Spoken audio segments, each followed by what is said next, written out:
inicialmente hablamos de las modificaciones fisiológicas y habíamos dejado fundamentalmente las patológicas para avanzar ahora.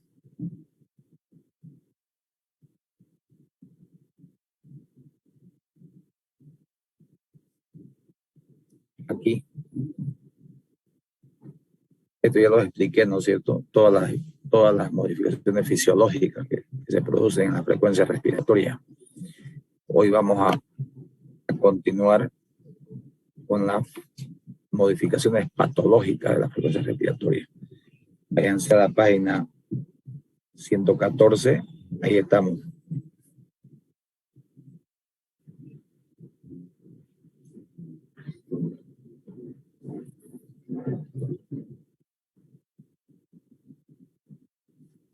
Y aquí le habla de una taquipnea, dice modificaciones patológicas, aumento o aceleración, dice.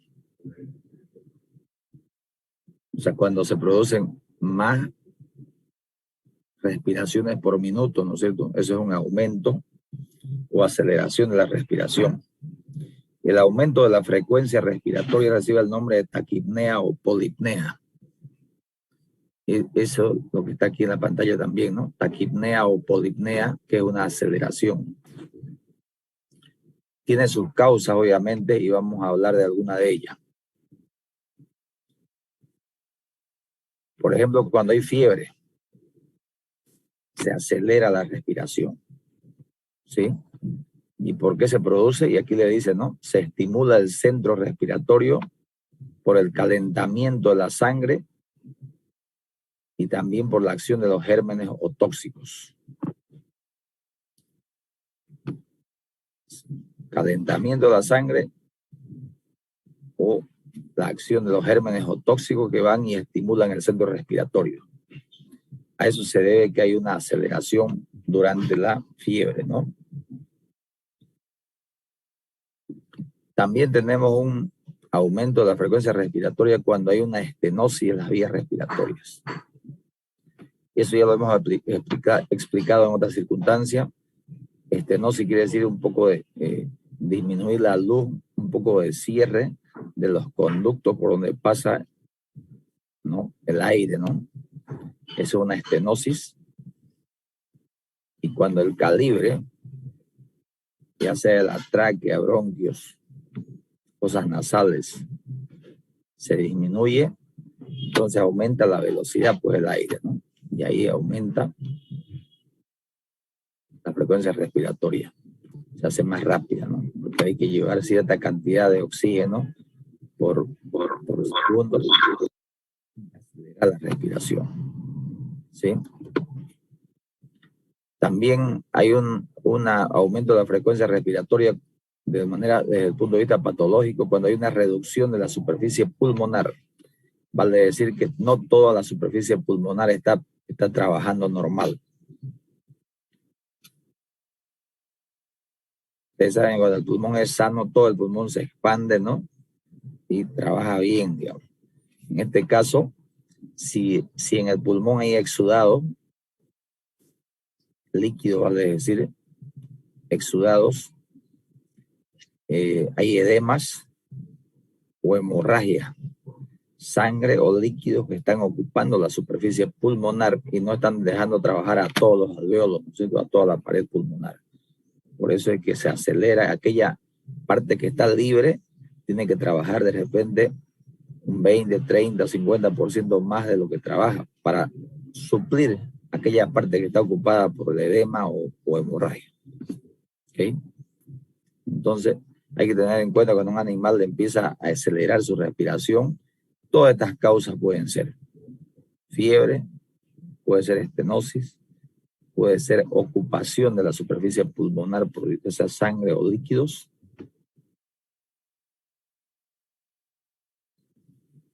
También se acelera la respiración o hay una taquipnea cuando hay anemia, ¿no? ¿Sí?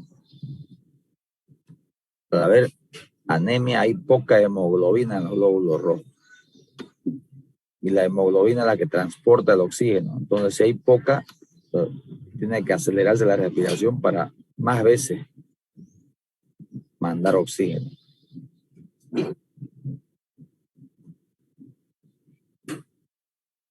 Habíamos dicho que la frecuencia respiratoria con la frecuencia cardíaca y el pulso, muchos tienen mucho, y la temperatura se relacionan mucho, ¿no? Eso hay que tomar en cuenta, que cuando sube la temperatura, por ejemplo, también se altera la frecuencia respiratoria y cardíaca.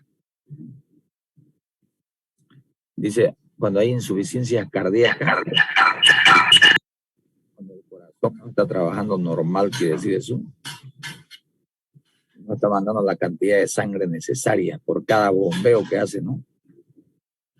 Por cada sístole que hace. Entonces,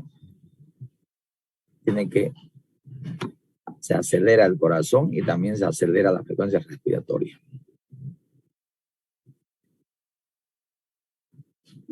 Cuando hay una presión física sobre el diafragma, dice, por parte de órganos abdominales, es común esto cuando hay una ascitis, por ejemplo, un timpanismo, cuando hay un cólico por excesivo contenido de alimentos u otros o líquidos en los intestinos o estómago, ¿no?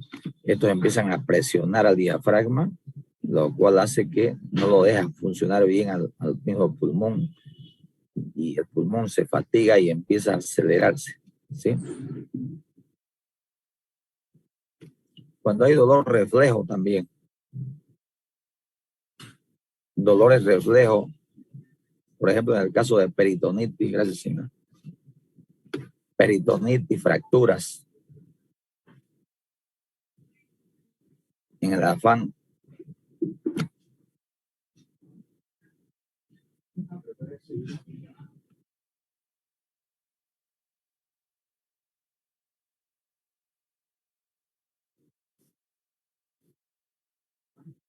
cuando hay dolor, ahí dice fracturas, podría ser una costilla de repente, ¿no?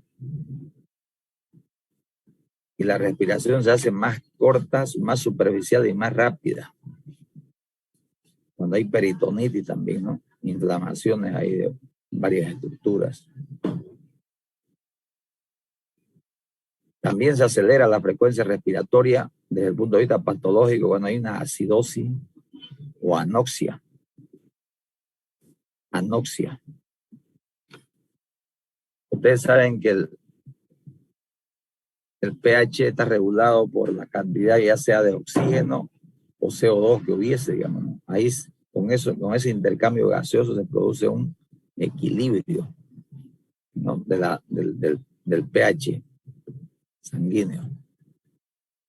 Mientras más CO2 existe o dióxido de carbono, se hace más ácido, ¿no es cierto? La sangre. Por eso dicen acidosis o anoxia por disminución de la tensión de oxígeno, que es reemplazado por el CO2. Miren, he nombrado varias situaciones en las cuales de una manera patológica se modifica la frecuencia respiratoria. Le hemos dado una pequeña explicación de cada uno que es importante para que ustedes lo entiendan.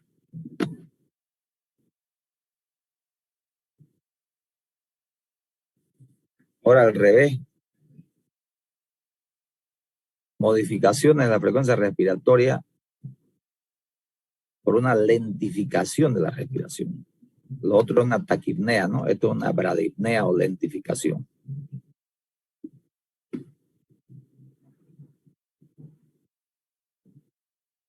Dice aquí, ¿no? La disminución de la frecuencia respiratoria se conoce con el nombre de bradipnea o oligopnea. La otra era polipnea, ¿no? Esta es oligopnea.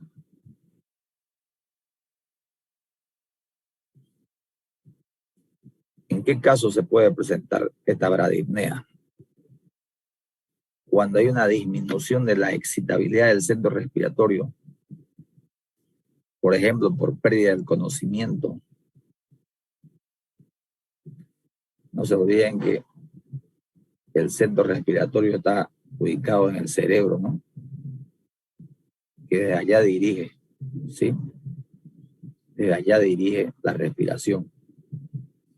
Entonces, si hay una disminución de esa excitabilidad de ese centro por una pérdida de conocimiento o alteraciones encefálicas, como cuando un animal se está desmayando, digamos, no está desmayado o pierde el conocimiento, ahí ya el sistema respiratorio empieza a querer fallar, ¿no? Cuando hay una intoxicación, en caso de uremia, es urea, ¿no? Excesiva urea en la sangre. También hay una bradipnea. Y finalmente, cuando se administra ciertos fármacos, por ejemplo, la atropina, sulfato de atropina es un medicamento de especialidad que se ocupa en muchas cosas, pero ustedes pueden utilizarlo aquí cuando, por ejemplo, lo ven muy acelerada la respiración, ¿no? Y el corazón y el pulmón, la respiración está acelerada. Para controlar eso, ustedes pueden inyectarle atropina en vena y lo van a provocar. Eso ayuda mucho. Este fármaco lo utilizamos mucho como antídoto de muchos tóxicos también, ¿no? Raticidas, otros tóxicos, órganos sulfurados, y lo utilizamos mucho en vena de la atropina. Obviamente hay que colocar de acuerdo a las dosis, ¿no? Y de acuerdo al animal también, ¿no? No, cuidado. Cuando hay mucha salivación, mucha cialorrea, un animal también está perdiendo, se está deshidratando mucho, atropina, usted frena un poco ese tema.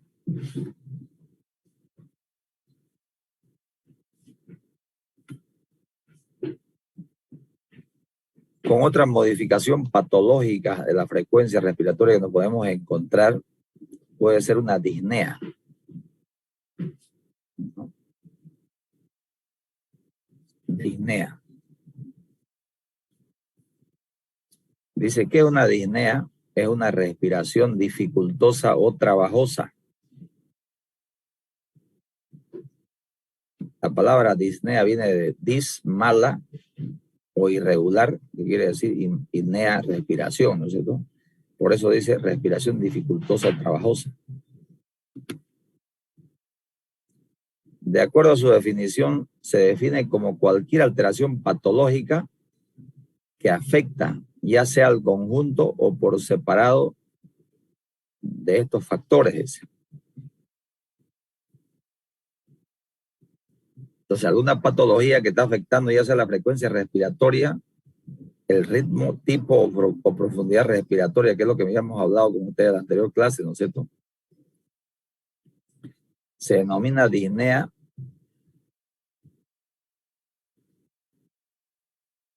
aquella alteración que está causada por una patología donde está afectada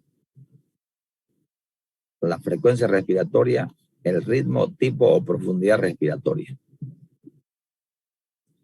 A partir de ahí, podemos clasificar las disneas jóvenes en disnea inspiratoria, disnea expiratoria o disnea mixta. O sea que hay alteraciones al meter el aire, esa es una disnea inspiratoria, ¿no es cierto? Cuando hay problemas para meter el aire. Y cuando hay problemas para expulsar el aire se llama una disnea expiratoria, ¿no? Y cuando ambas, tanto inspiración como inspiración de alterado, se llama una disnea mixta. Normalmente lo que ocurre, normalmente es una disnea mixta, ¿no? Porque no puede ser que solamente, tendría que ser muy caso muy raro que afecte solamente a una parte y a otra parte no, digamos. Pero hay, ¿no? Hay. Esta es la postura de un animal que está con una disnea. Creo que les mostré esta fotito de una oportunidad. Mire la vaca como está con el cuello estirado. O si quiere usted, vea a un perrito que sea ese, ¿no? La misma postura va a tener. O un caballo, la misma postura. Cuello estirado, cabeza estirada, ¿no?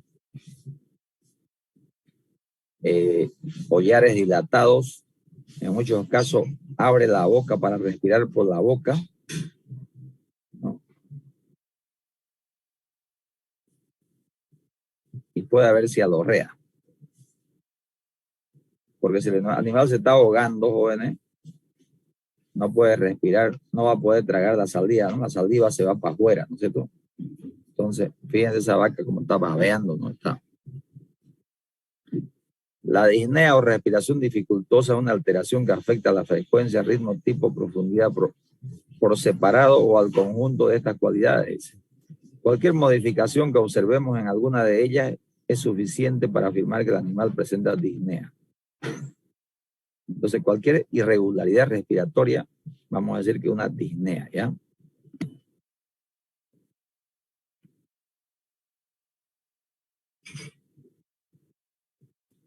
Imagínense ustedes también que les falte el aire, ¿qué van a hacer? Van a estirar el cuello, ¿no? ¿Sí? Van a abrir la boca, como está la vaquita aquí, porque queremos meter aire, ¿no? Entonces, modificaciones patológicas de la frecuencia respiratoria en función de la fase respiratoria en que se produce la dificultad. Hablaremos de una disnea inspiratoria, expiratoria o mixta. La disnea también tiene sus grados, jóvenes, ¿no? A veces hay una disnea muy ligera, digamos, ¿no? Como cuando nosotros estamos constipados, nuestras narices están un poquito tapadas, quiere decir eso. Un poquito tenemos, ¿no? Dificultad respiratoria, eso es una disnea leve, ligera, ¿sí? Si no controlamos eso, puede pasar a una disnea moderada.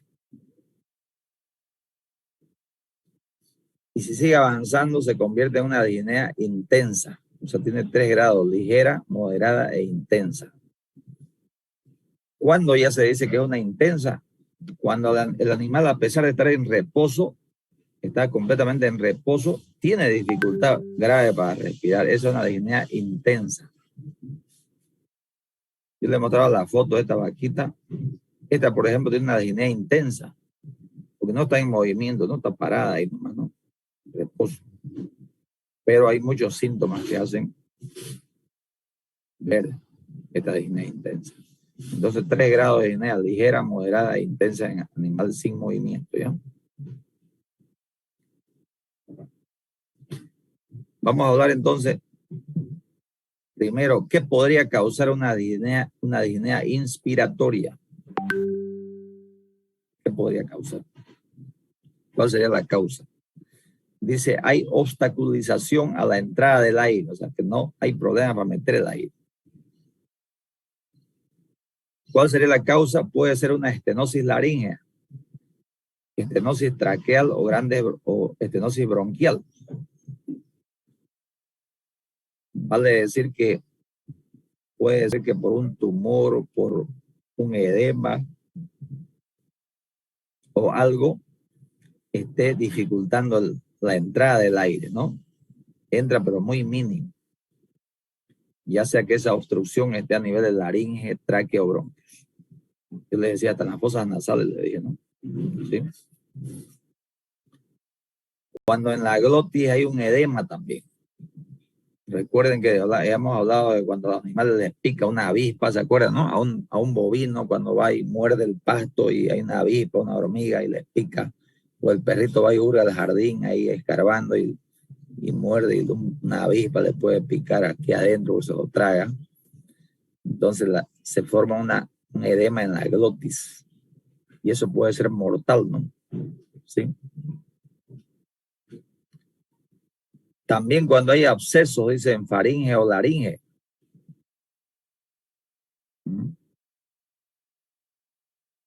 Ustedes me dirán, ¿y por qué la faringe? Claro, cuando hay el absceso está en la faringe, de ahí presiona la laringe, ¿no? O si no, también cuando el absceso está en la laringe, no deja pasar bien el aire, ¿no? Al meter el aire.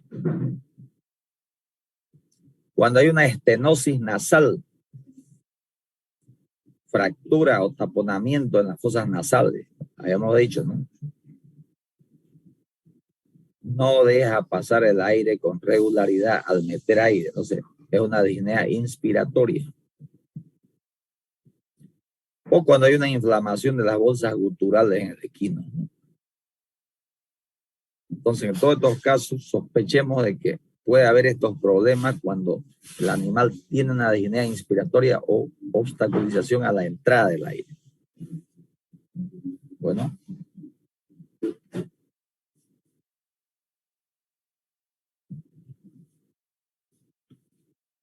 Disnea expiratoria.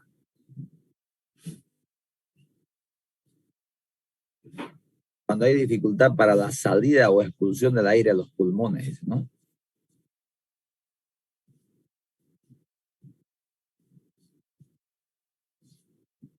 Cuando hay una microbronquitis difusa, inflamación de los bronquios, ¿no? Cuando hay asma bronquial.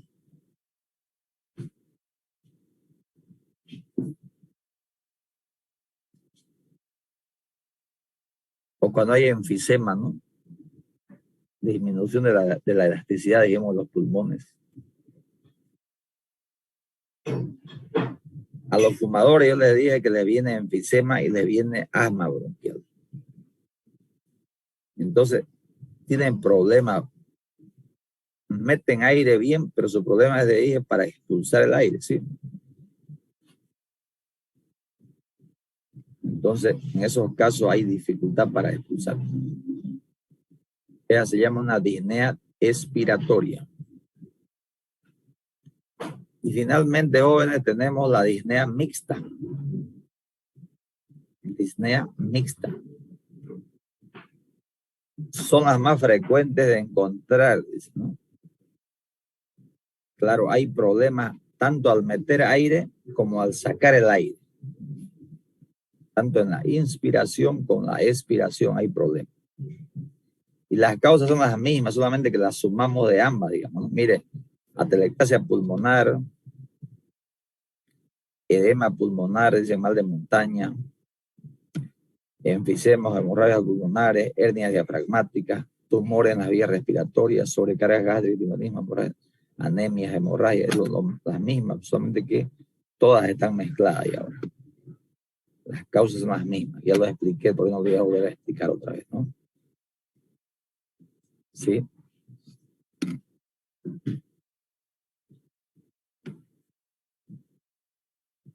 Hasta ahí teníamos que llegar a la anterior clase. Y nos quedamos cortos, ¿no es cierto? A veces va muy charlado está la clase y ahí nos quedamos. Pero vamos a seguir. Hoy tenemos que concluir esto para la próxima clase entrar ya a cardíaco.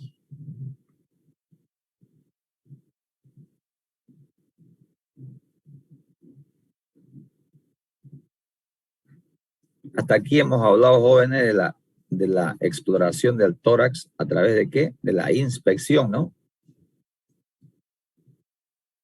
Porque cuando yo les mostraba, por ejemplo, esta vaca de acá respirando mal, ¿con qué lo están viendo? Con su vista, ¿no es cierto? Están una inspección, ¿no? Sí. Es una exploración a través de la inspección. Pero ahora vamos a hablar un poco de la palpación del tórax. Dice, la palpación del tórax tiene menor importancia en cuanto a los datos que nos puede aportar, o sea que menos importante es la palpación que la inspección. Nos está diciendo eso, ¿no?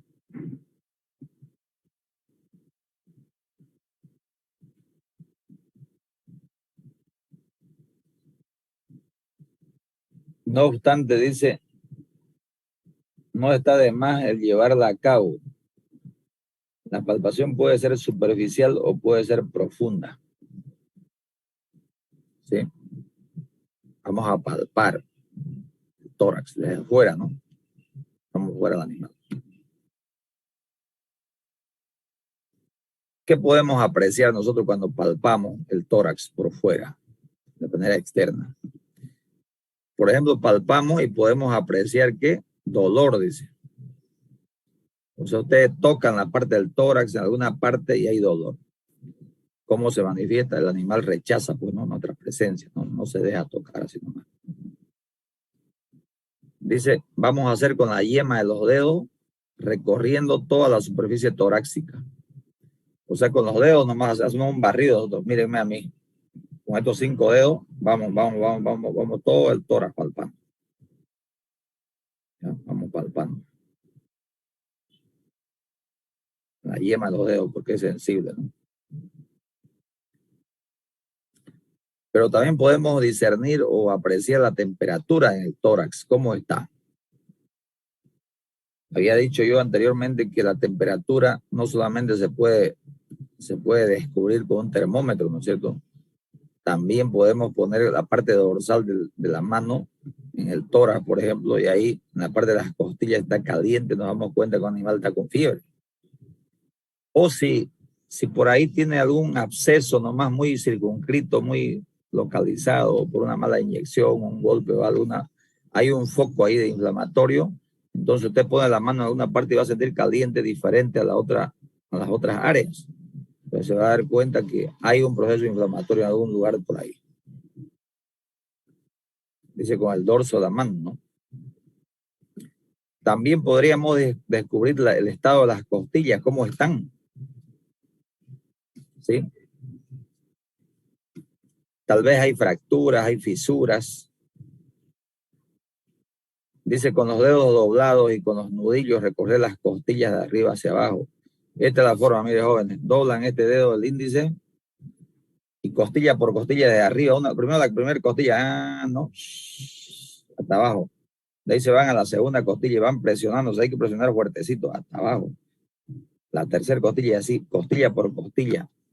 Cuando hay una fractura, primero que el animal va a rechazar inmediatamente y segundo que si hace con fuerza usted puede hundirse un poco, ¿no? ¿Sí? Entonces eso nos ayuda a detectar ciertas fisuras o fracturas. También podemos detectar el dolor en la pleura o músculos intercostales. Ustedes saben que la pleura está en la parte interna, ¿no? Del tórax, pegado a la pared. Y cuando se inflama ahí hay una pleuritis, ¿no? Hay dolor. O cuando los músculos intercostales, aquellos músculos que unen costilla con costilla, se inflaman también, ¿no? Cuando hay reumatismo o algún golpe o algo. Dice, con la punta de los dedos, recorrer los espacios intercostales en busca de puntos dolorosos. O sea que en vez de ir con el nudillo ya por encima, por cada costilla, como les enseñé, lo que pueden hacer es agarrar así, miren, los dedos y recorriendo cada espacio intercostal, presionando, ¿no? Espacio por espacio intercostal. O así también, ¿no? Espacio por espacio intercostal. Aquí vamos a ver unas fotitos de eso. La primera foto que están viendo en la pantalla, con la parte dorsal de la mano, están viendo la temperatura, ¿no? Están tratando de descubrir, mira. En la segunda foto están con el nudillo que le dije, ¿no? Costilla por costilla, palpando, si no hay fisura o fractura.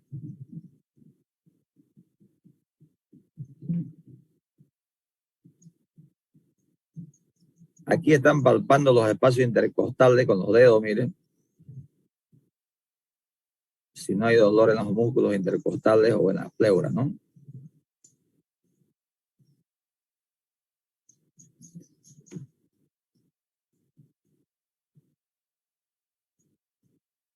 Igual aquí, miren, lo mismo. Los espacios intercostales están palpando. En la foto inferior les está apuntando la flecha, miren, que hay un abultamiento. Fíjese, hay una fractura, una costilla aquí. Está abultado, ¿lo ven?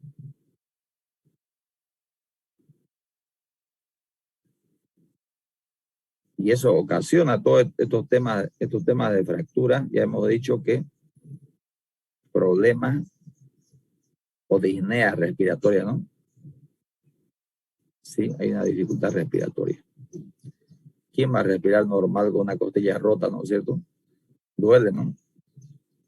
Entonces uno se da cuenta del animal también. Luego vamos a la percusión. Habíamos hablado de la palpación ahorita, ¿no? Antes la inspección, ahora la percusión. La percusión es ocasionar golpecitos, ¿no es cierto?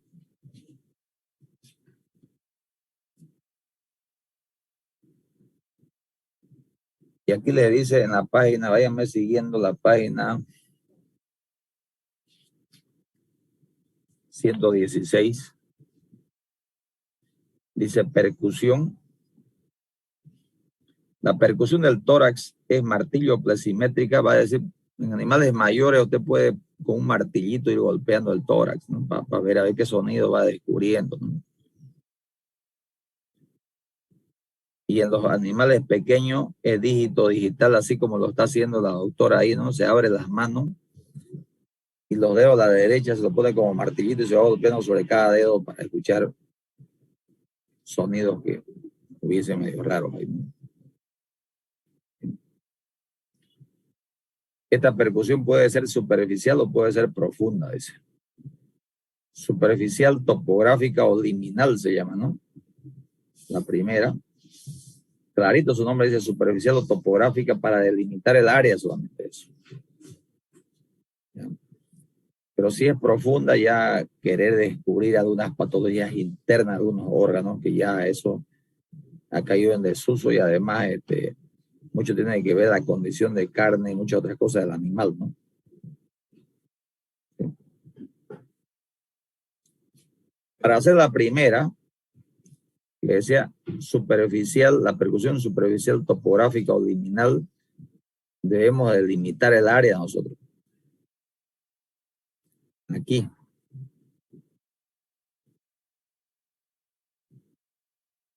Como nosotros estamos trabajando por fuera, ¿no? Y vamos a delimitar el área, por ejemplo, aquí lo que más nos interesa delimitar es el pulmón, pues porque estamos hablando del tórax, ¿no es cierto? Respiratorio. Y nosotros vamos a hacer una delimitación. Delimitación. Qué pena que no vamos al campo. Yo les estaba conversando a sus compañeros con los cuales me topé allá en la marcha de la plaza. Les dije que había hablado con el decano y con otra gente en la facultad, y los micros todinos están, hasta nuevo aviso, están fregados todinos los micros.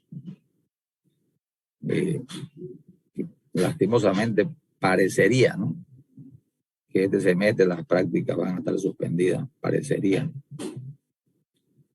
porque dice que cada micro requiere una enorme cantidad de repuestos para ponerlo en circulación.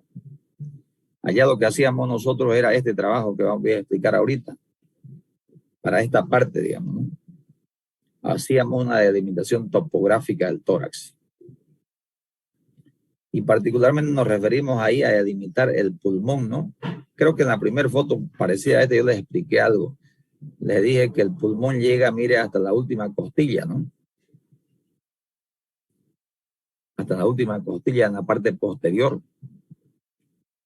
La parte superior está delimitada o dorsal está delimitado por los lomos aquí, ¿no?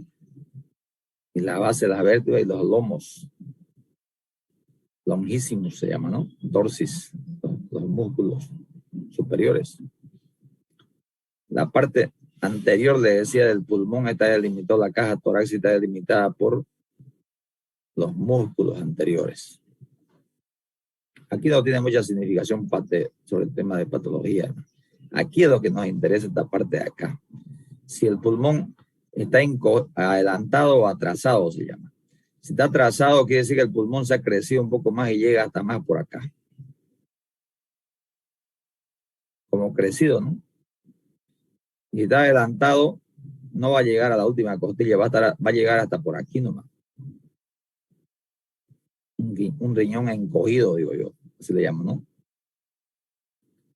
Entonces, para eso hay que hacer una serie de líneas, jóvenes, para hacer esta percusión. Entonces, ¿cómo se hace? Aquí lo que tenemos que hacer, nosotros trazamos 4 líneas. En algunas especies son 5 líneas.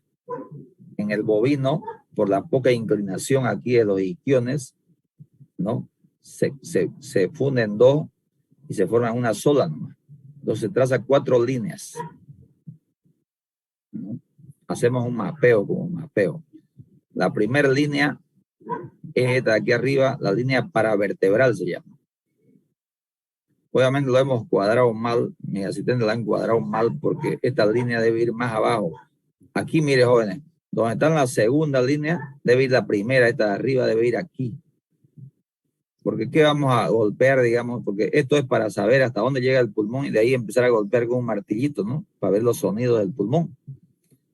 ¿Qué vamos a golpear aquí la vértebra? Pues no tiene sentido, digamos. Entonces, ustedes me dirán, profesor, ¿y cómo hacemos para trazar la primera línea?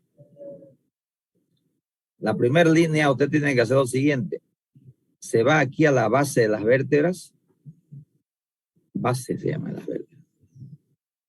Y a continuación de la base de las vértebras están los músculos, los músculos del lomo que le llamamos, ¿no? Aquí. Tampoco no vamos a golpear el músculo del lomo porque no nos interesa el pulmón. Entonces usted agarre a partir de aquí, de la base de las vértebras, haga 4 a través de dedos, así mire. 4 a través de dedos y marca ahí. Más adelante pone 4 a través de dedos sobre la misma línea y marca con una tiza, ¿no? Igual más abajo. Se va marcando ciertos puntos y después se une y queda una línea. Esta línea. Quedaría esta de acá, que es la primera, aquí abajito, ¿no? Aquí. Esa es la línea paravertebral que se llama.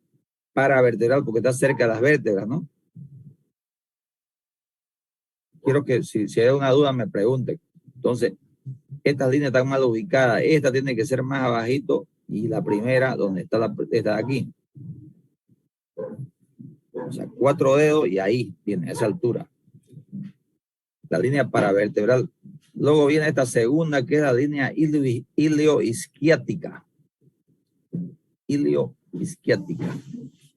¿Cómo se la marca? Otros 4 a través de dedo a partir de la primera línea hacia abajo. Y se marca, ¿no?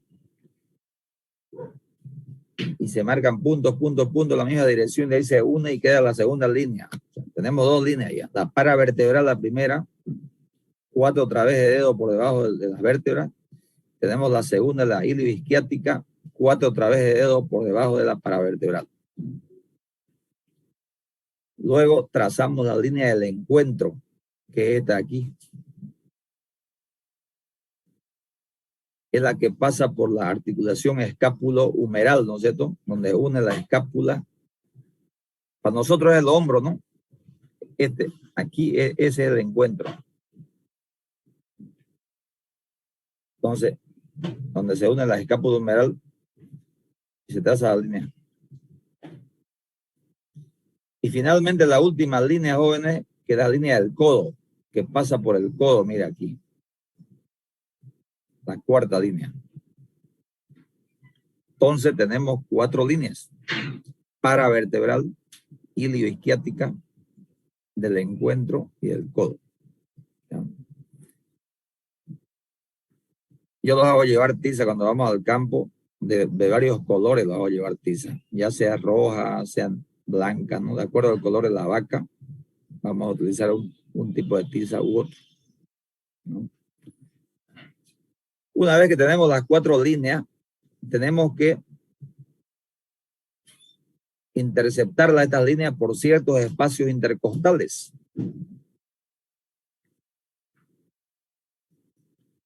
La primera línea, esta línea va a ser interceptada en el espacio 12.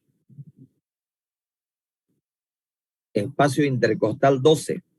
Para eso usted muy bien tiene que saber cuántos pares de costillas tiene el bovino, el equino, el porcino, el canino, el felino, ¿no es cierto? Tiene que saber porque va a empezar de aquí atrás de aquí atrás va a empezar a contar los espacios intercostales. No va a empezar de acá adelante, por aquí está lleno de músculos, ¿no es cierto? Y tapado un poco por la escápula. Entonces usted va a empezar de aquí atrás a contar.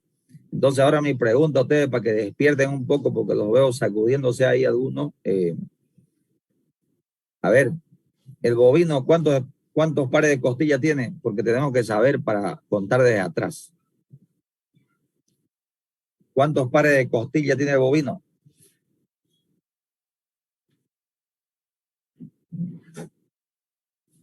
Han tenido buenos profesores de anatomía, así que saben ustedes. 8 pares de costillas. 8 es la hora que han empezado las clases. 18, doctor. 18 va a ser el otro grupo que va a pasar a las 18. Estamos mal. 16. No me adivinen. No me adivinen. Si no saben, ya les he dicho, ¿no? Calladito es más bonito que ese yo. Algún compañero debe saber. Por eso es que ustedes tienen que estudiar anatomía, les dije el primer día de clase, y fisiología, ¿no? ¿Cuántos pares de costillas tiene la vaca? Última pregunta, o se van a aplazar toditos.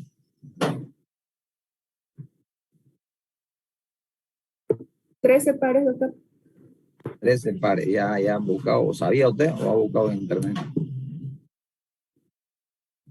Rapidito quiero. El perro, ¿cuántos pares?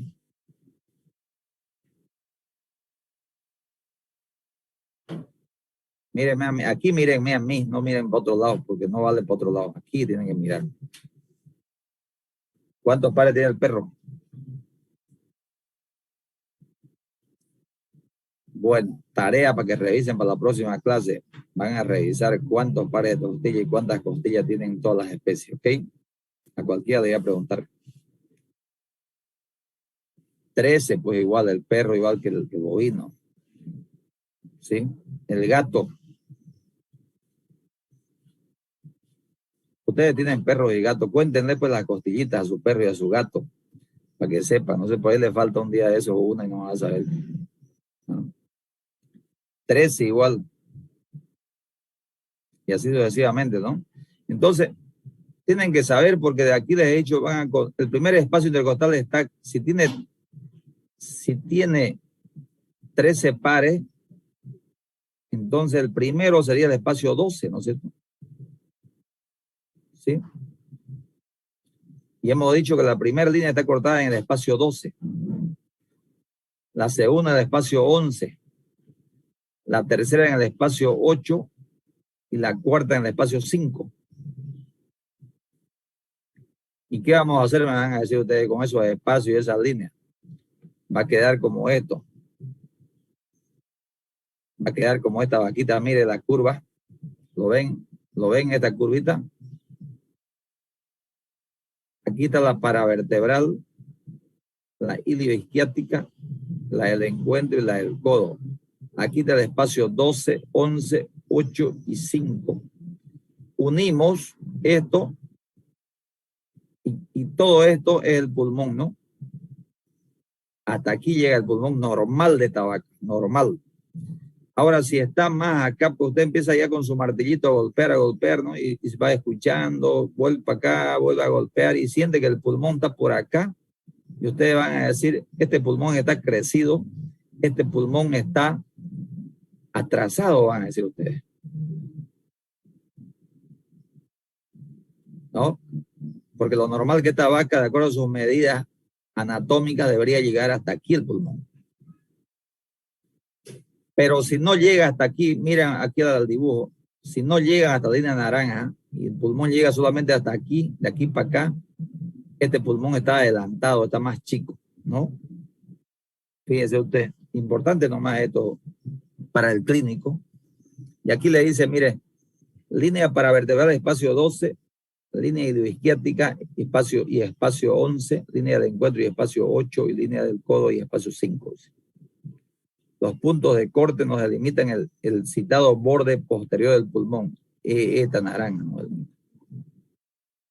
Jugamos allá con tiza y las vacas, ¿no es cierto? En el campo, cuando vamos al campo. ¿sí? Y ahí los pongo en figurilla, los pongo porque no es fácil, porque hay animales que son gordos, ni se nota bien las costillas, ¿no es cierto? Entonces ahí a los jóvenes, a las damas los pongo ahí, están hurgando ahí las costillas, ¿no? A ver dónde está la primera, dónde está la segunda, ¿no? ¿Sí? Entonces para eso, para delimitar, ¿no? Estas líneas para delimitar hasta dónde llega el pulmón y ahí empezar a golpear aquí, empezar a golpear acá, a ver hasta dónde está llegando el pulmón ya en la práctica. En la teoría debe llegar hasta aquí, ¿no?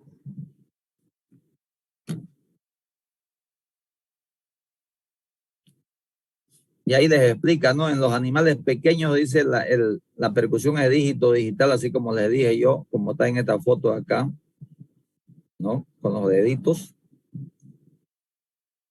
Y en los grandes animales con martillo, con un martillito y un plexímetro, ¿sí?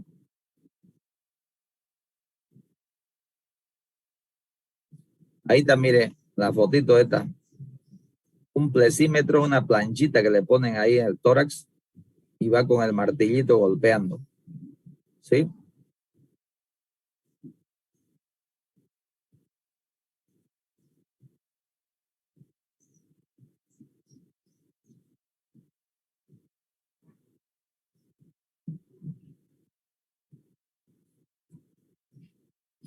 Y el sonido ese que vamos a golpear ahí, ¿qué vamos a escuchar nosotros? ¿Cómo lo vamos a escuchar al sonido? Habíamos dicho, ¿se acuerdan cuando hablamos de la percusión? Dijimos que hay tres tipos de sonido, ¿no? Un sonido claro o normal, ¿se acuerdan? Un sonido, dijimos, sordo, ¿no? O un sonido hipersonoro, dijimos, chico, que chilla un poco. Dice, el sonido normal es claro, con menor resonancia en los grandes animales y algo mayor en los pequeños animales. Es que el pulmón tiene aire, jóvenes. Y si está sanito el pulmón, se escucha un sonido especial, digamos, normal. En los animales gordos, ya como este perrito de aquí, dice, se pierde la resonancia y el sonido es más sordo o mate, se llama, ¿no?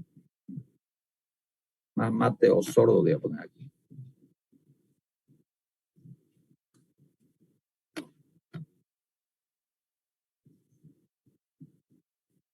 No es lo mismo un sonido sordo que claro, ¿no? Sí. Ustedes, si alguna vez han ido a buscar a ustedes al campo, han ido a melear abejas o no han ido nunca.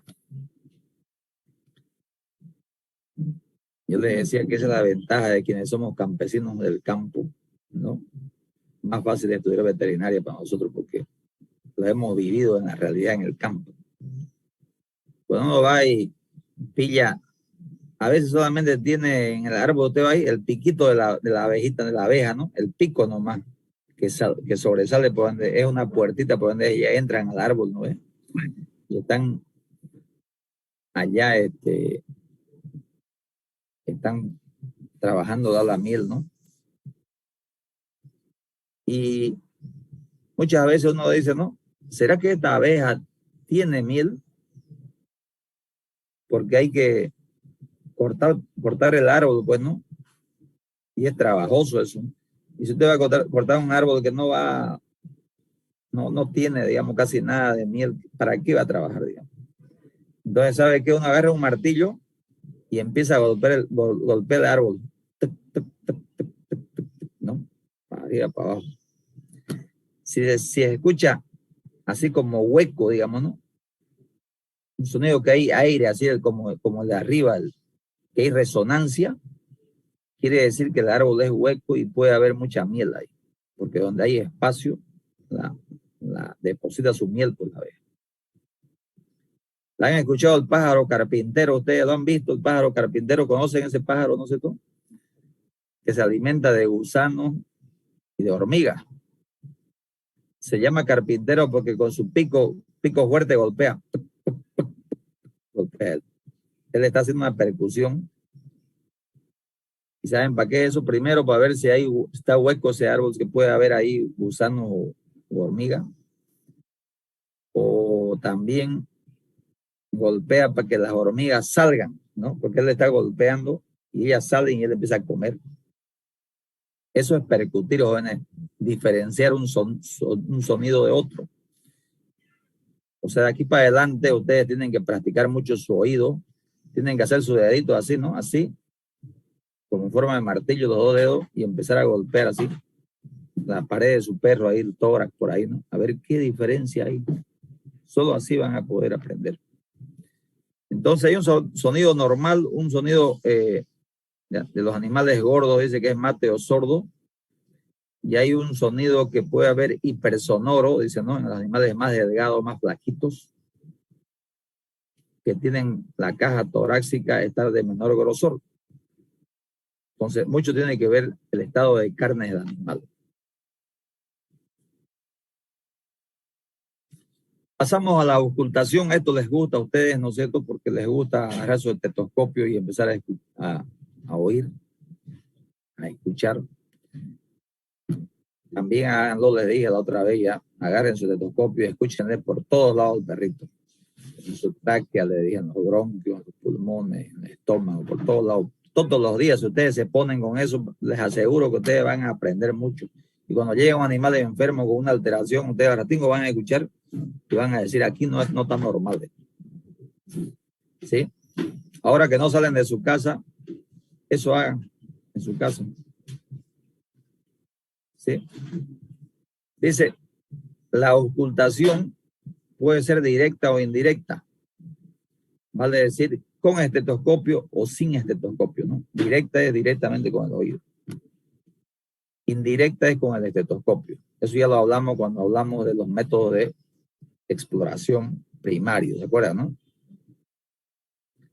Pero dice, la ocultación debe ser de una forma ordenada. No nos saltemos, ¿no? No nos saltemos de un lugar para otro, sino vamos ordenadamente haciéndolo. Hagámoslo simétrica y comparativa, dice, a ambos tórax, de izquierdo y derecho, para que vamos comparando, es importante. Hagámoslo en un lugar tranquilo, sin ruidos, dice, que nos interfiera a nosotros. En cada punto que usted ausculta, mantener fijo el estetoscopio, dice, por 4 o 5 respiraciones. O sea, no estemos moviéndolo del estetoscopio de un lugar a otro, ¿no? Dejémoslos ahí que respiren unas 4 o 5 veces en un solo lugar y luego movemos a otro lugar y los dejamos ahí 4 o 5 respiraciones otra vez. Así vamos yendo para que podamos encontrar alguna diferencia, ¿no? Si el pelo dice es muy largo del animal, hay que mojarlo para captar mejor el sonido. Eso es otra técnica.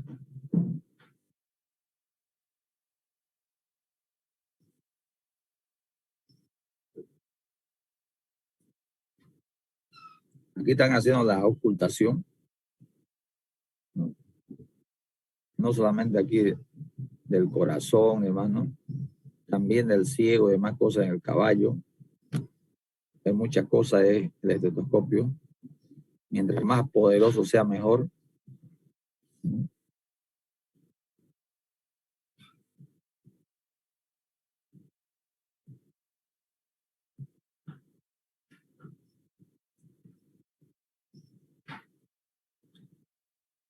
A la hora de auscultar el pulmón podremos oír, ¿qué dice? Varios tipos de sonidos ahí podemos escuchar nosotros, ¿no? Pero podemos escuchar ruidos normales, como son el murmullo vesicular y el soplo bronquial. Pero son ruidos normales. El murmullo vesicular es una cosa y el soplo bronquial. ¿Se acuerda que hablamos del soplo laríngeo, no? Hablamos del soplo traqueal y ahora estamos hablando del bronquial. Entonces es un solo soplo, ese soplo laríngeo tráqueo bronquial se llama, ¿no? El paso del aire, le decía yo. Claro, pasa por la tráquea, por la laringe, pasa por los bronquios, ¿no? Y se escucha. El murmullo es otra cosa y lo vamos a explicar ahorita estos dos ruidos normales. Cuando usted se pone el estetoscopio puede escuchar.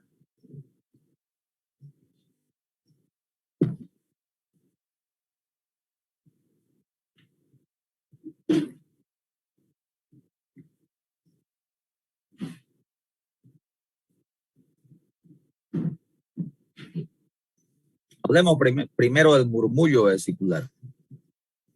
Murmullo.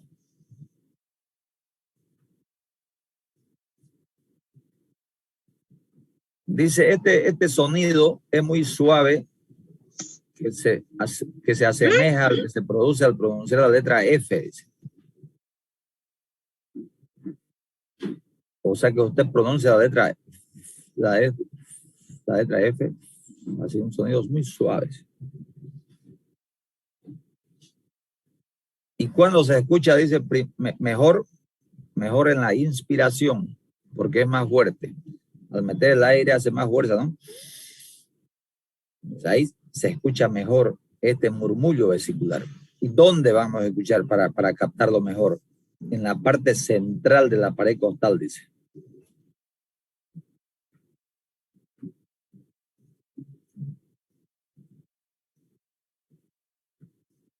Entonces, aquí, mire, jóvenes, la parte central de esto, ¿no? Esa zona. ¿Ya? Ahí van a captar mejor el murmullo vesicular.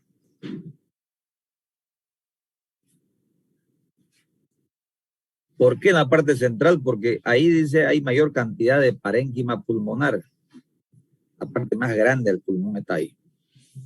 Por eso se escucha mejor el murmullo en el centro del tórax. Y se escucha como cuando se pronuncia la letra F, no vayan, y a la inspiración es mejor.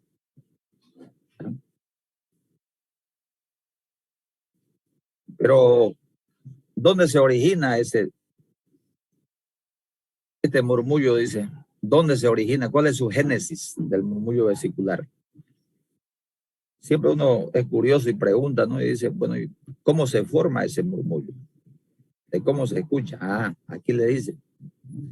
Se origina a consecuencia de la conjunción de tres factores importantes. Primero, hay un aumento de la velocidad del aire por estrechamiento progresivo de los bronquiolos. No olviden ustedes que los bronquios, después vienen los bronquiolos que son más chicos, ¿no es cierto? Entonces hay una reducción del calibre de luz. No es lo mismo. Yo les decía, cuando se va estrechando el árbol respiratorio, el aire va aumentando de velocidad. Al aumentar de velocidad se escucha mejor. Entonces, al pasar de los bronquios a los bronquiolos, dice aquí, aumento de la velocidad del aire por estrechamiento progresivo de los bronquiolos. Ese es un factor. Segundo factor, choque del aire en las paredes de los alveolos al entrar en ellos. O sea, ese aire llega a bronquios, bronquiolos, ¿no? Y alveolos. Entonces ese aire llega allá y choca con las paredes de los alveolos. Ese es otro factor. Y tercer factor, se produce un remolino, dice, en el interior de los alveolos. Como ya el aire no tiene dónde más irse, pues no llega allá y remolinea ahí en los alveolos. Entonces los tres factores, jóvenes, son la génesis de ¿qué? De que nazca el murmullo vesicular. Estrechamiento de los bronquiolos, choque del aire en la pared de los alveolos y remolino. Ustedes saben que en alguna parte, ustedes en su casa, cuando hay patio, el patio ahí, ¿no? Al fondo, llega el viento fuerte, ¿no?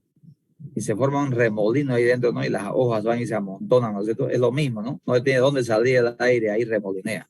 Lo mismo sucede aquí el aire en los alveolos, que no tiene dónde más irse, ¿no? Sí. Este sonido del murmullo vesicular puede verse alterado, joven. Se lo puede escuchar más fuerte, se lo puede escuchar más despacio. ¿Cuándo se lo escucha más fuerte o aumentado el sonido del murmullo vesicular? Por ejemplo, está más aumentado cuando el animal hace esfuerzo físico. Entonces sería bueno, si ustedes quieren comprobar en un animal, moverlo, pues, ¿no? Ya sea en su perro o en su caballo, hacerlo correr un poco, ¿no? Y de ahí escuchar, ¿no? Dice, después del esfuerzo físico, dice. En los animales jóvenes, dice. ¿Por qué? Porque esa fuerza para respirar, ¿no? Tienen los animales jóvenes. Bien elástico el pulmón. En los animales delgados, dice, ¿no? Claro, no tiene mucha musculatura en la pared costal y se puede escuchar mejor en los animales delgados. Y por último, cuando hay disneas, ¿no? Hay insuficiencia respiratoria, ahí se escucha mejor, está aumentado el murmullo vesicular. Cuando está disminuido o se lo escucha menos, joven.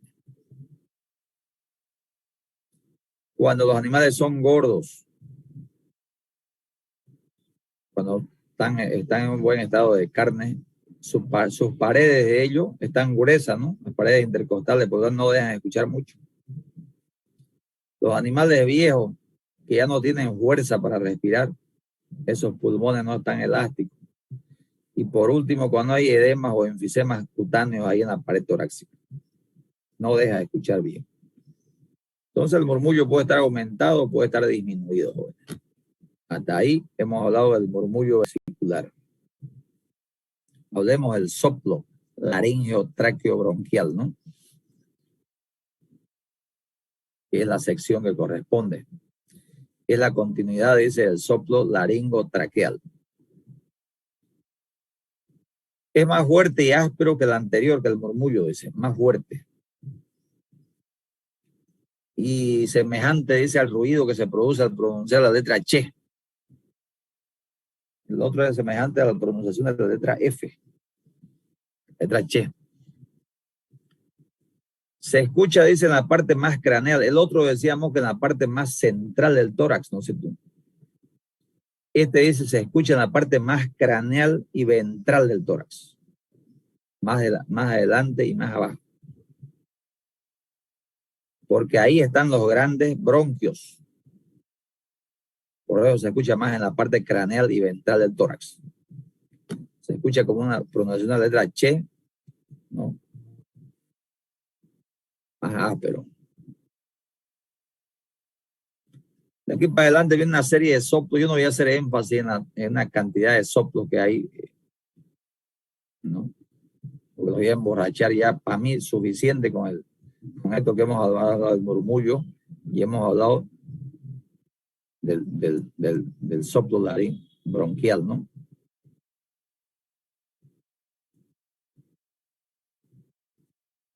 Por ejemplo, hay un soplo anfórico, dice, ¿no? Anfórico. Es cuando el pulmón, por ejemplo, aquellos animales que tienen tuberculosis, por decir, se forman como cavernas ahí en el pulmón. Ustedes saben que esa bacteria del Mycobacterium tuberculosis devora, ¿no? Se va comiendo el pulmón, el tejido pulmonar, destruyendo las paredes de los alveolos. Y se van uniendo los alveolos, se van formando como cavernas ahí. Entonces el sonido va a ser diferente del pulmón. Y aquí dice, mire, es un ruido semejante al que se produce al soplar una botella vacía. De una vez han soplado una botella de soda de esa Coca-Cola vacía. Ustedes, así, ¿no? Entonces tiene gran resonancia, dice. Se presenta cuando un bronquio permeable se comunica con una caverna pulmonar, gangrena o tuberculosis pulmonar. O sea, está medio destruido el pulmón. El sonido no es como el murmullo, etcétera, etcétera, ¿no?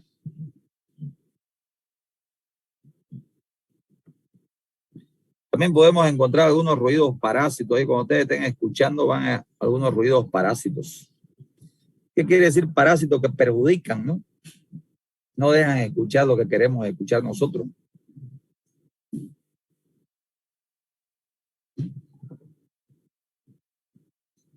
¿Cuáles son esos ruidos parásitos? Cuando el animal contrae la musculatura, contracciones musculares, porque el animal, algunas especies mueven más, ¿no? Más contracción muscular que otras. Y ahí los músculos los mueven, entonces eso perjudica. Cuando rozamos mucho el estetoscopio con el pelo de los animales también son ruidos parásitos. Los ruidos cardíacos, ruidos intestinales, ¿no? No nos dejan escuchar lo que queremos escuchar. ¿Sí? Entonces, hay que tener cuidado con estos ruidos parásitos, nos perjudican y estamos equivocados a veces.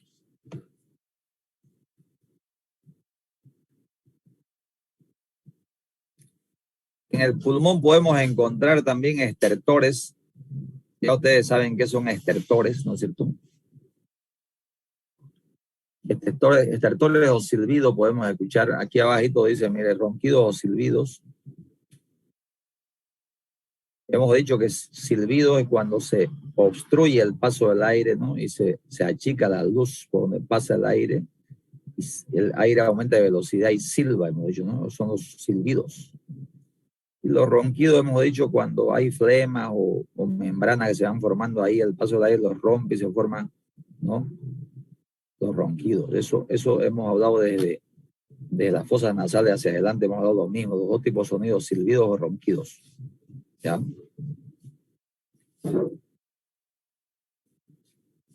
A partir de aquí, está un poquito resumido. Si le quieren sacar fotitos, algunas yo no voy a decir para que les sirva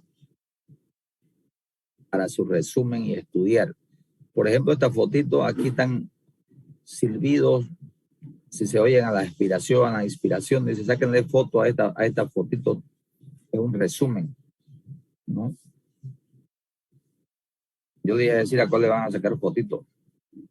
Alguien lo manda al grupo, ¿ya? Si le interesa, obviamente, si no, yo no lo digo. ¿Alguien está sacando foto?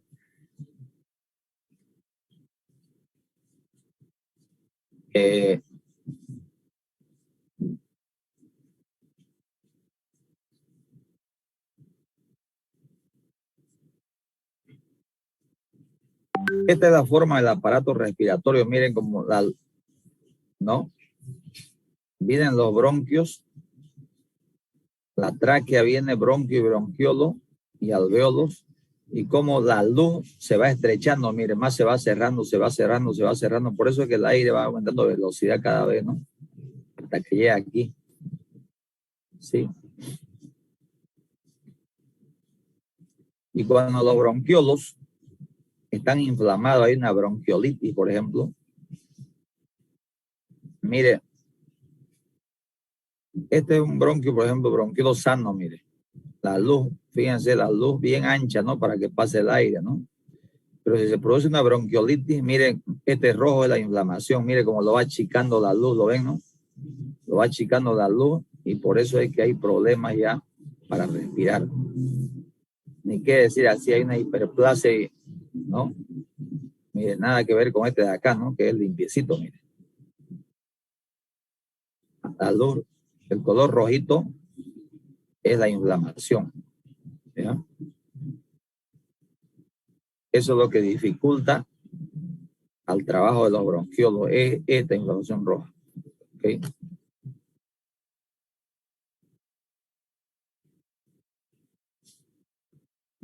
Entonces, cuando un bronquio está cerrado, como dice aquí esta figura, miren, no es lo mismo este bronquio que está abierto, mire, para su acceso del aire, que este cerrado, ¿no? Con la inflamación así se produce, cierra.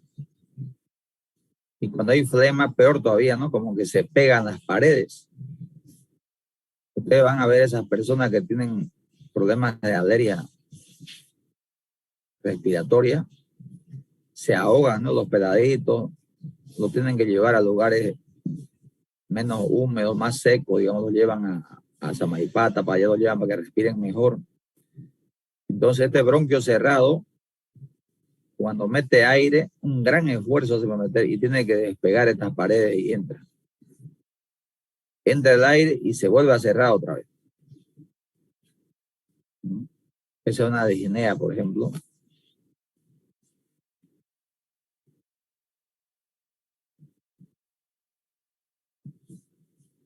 A esta igual sáquenle una fotito porque ahí está hablando de lo que hemos dicho y esto es un resumen de lo que hemos dicho nosotros.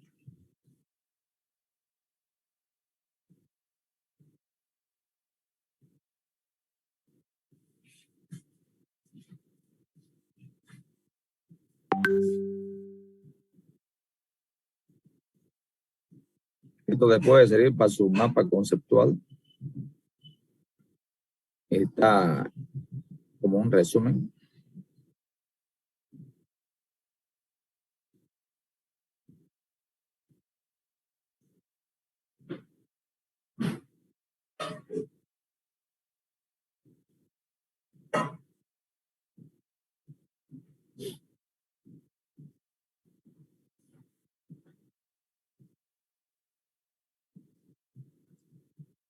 Y finalmente, jóvenes, cuando hay mucho líquido acumulado en el tórax, cuando hay demasiado líquido en el tórax, se procede con una toracocentesis, vale decir, una punción con una aguja para sacar el líquido allá, ¿no?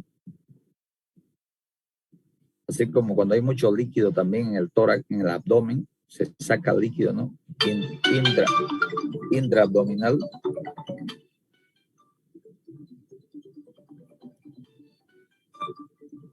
Un ratito, jóvenes. Señora Martita, buen día.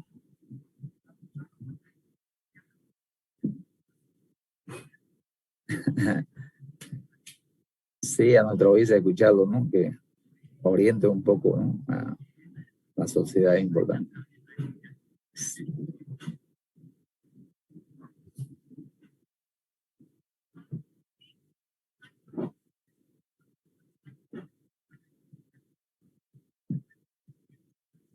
Ya.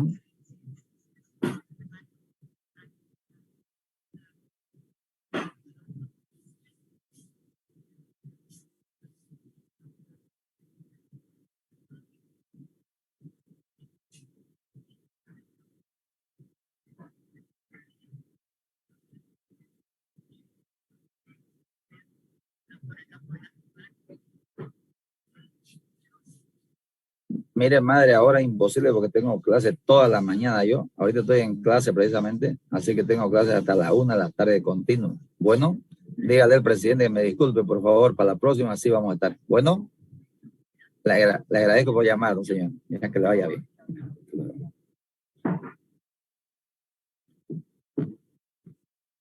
Ahí le explicaba a jóvenes que hay que sacar líquido, ¿no? Porque el líquido, eh, sacamos líquido por dos efectos. Uno, porque cuando hay mucho líquido en alguna cavidad y se junta mucho líquido, presiona demasiado, o sea, físicamente presiona el líquido y no lo deja funcionar bien a los órganos.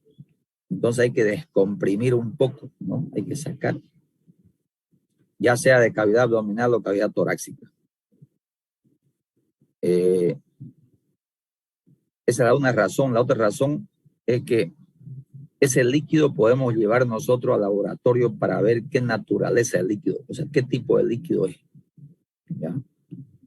Podemos tener de repente un hemotórax, que puede ser sangre, ¿no es cierto?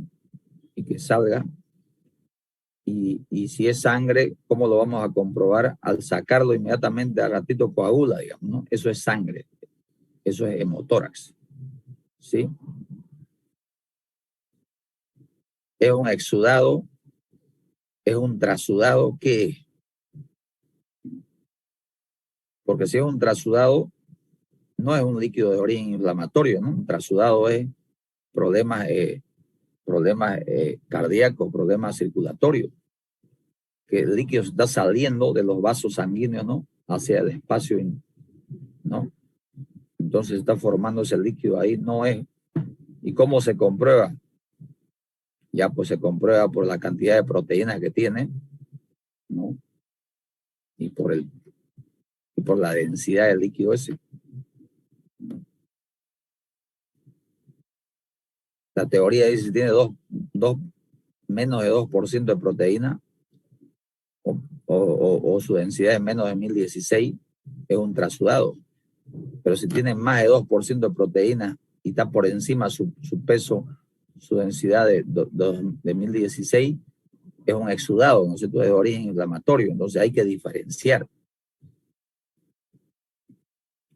Y hay que saber dónde hacer la punción, ¿no? Ahí en su libro, estudianlo, dice, ¿no? En qué espacio, obviamente en la parte ventral vamos a paralelo al esternón, ¿no?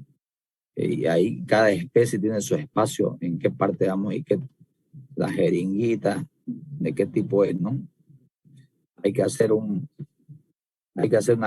rasurar una buena asepsia primero para poder introducir la aguja, ¿sí?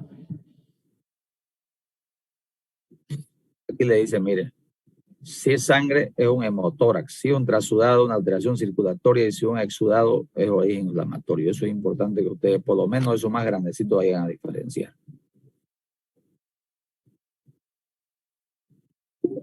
Y ahí se acabó, jóvenes. Ahí lo dejamos y nos vemos la próxima clase. Vayan por favor haciendo sus mapas. Estamos avanzando, ¿no es cierto? Estamos avanzando. Ya estamos, creo que, más de la mitad, o a la mitad más de la mitad ya, ¿no? A la mitad estamos del texto. Entonces, de aquí para adelante ya pasamos cardíaco, pasamos abdominal y de ahí ya es nada, ¿no? Porque abdominal nomás nos toma varios capítulos, ¿no? Si ustedes se fijan, abdominal empieza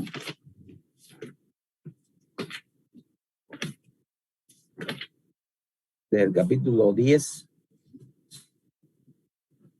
continúa con el 11,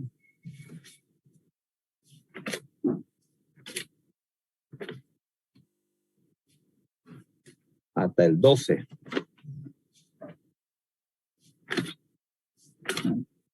Abdominal desde el 10 al 12. ¿No? Eso en 2 clases lo pasamos nosotros. Cardíaco vamos a hacer en una. Y luego ya nos quedarían 13, 14, 15, 16, 17. Son 5 que bajada para allá ya. Entonces vayan haciendo sus mapas, jóvenes, para que no se sorprendan. Es harto trabajo. Y nos vemos la próxima clase, jóvenes. Hasta luego. Nos vemos el día viernes. Gracias, doctor. Hasta luego. Hasta luego, doctor.